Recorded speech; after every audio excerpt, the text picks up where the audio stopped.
Good evening, everyone, on this Fellowship Friday.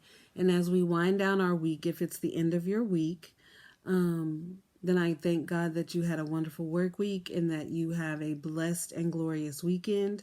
If you are just starting your work week, I pray that God give you the strength, energy, and power to do what you need to do this week.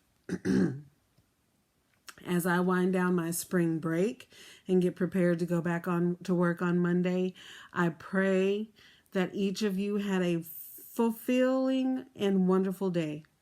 So today on this Fellowship Friday, I want to ask, why is it that we always want people to tell us what we want to hear, but not what we need to hear?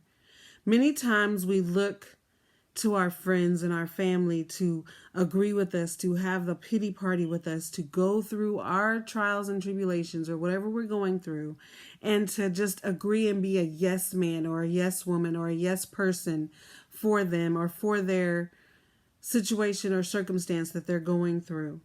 But many times we as their friend, we as their confidant, we as the person they come and confide in, sometimes need to be the voice of reason and need to allow them to have their moment, but then give them that swift kick in the behind that they need to get up and do what they need to do, to dust themselves off, to keep moving forward and to fulfill the purpose that God has for them.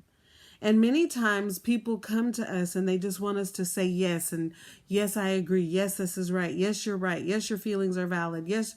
And many times they need to hear that. But there are times that God gives us a word for somebody and we need to not fear telling them what it is that God wants them to hear and not what they want to hear. Many times we are called to be their conscience, to be their Jiminy Cricket, to be the one that lets them know right now is not the time to lay down. Right now is not the time to get in your feelings. Right now is not the time to get in your emotions. There's a work to be done and you need to be about the Father's business. Yes, take your time in your moment to be human. But when you're done being human, you have that one friend that says, okay, now it's time to dry our eyes, put on our big boy draws, big girl draws, and do what we need to do and move forward. So today, instead of being that friend that tells them what they want to hear, let's be that friend that tells them what they need to hear because God has prompted us and given us a word for them. On this hashtag Fellowship Friday, hashtag hold on, I'm going to put Jesus on that.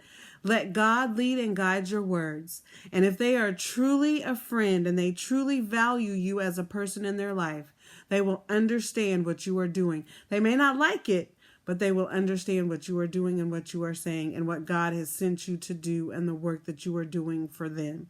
Have a wonderful day, and I will see you on tomorrow.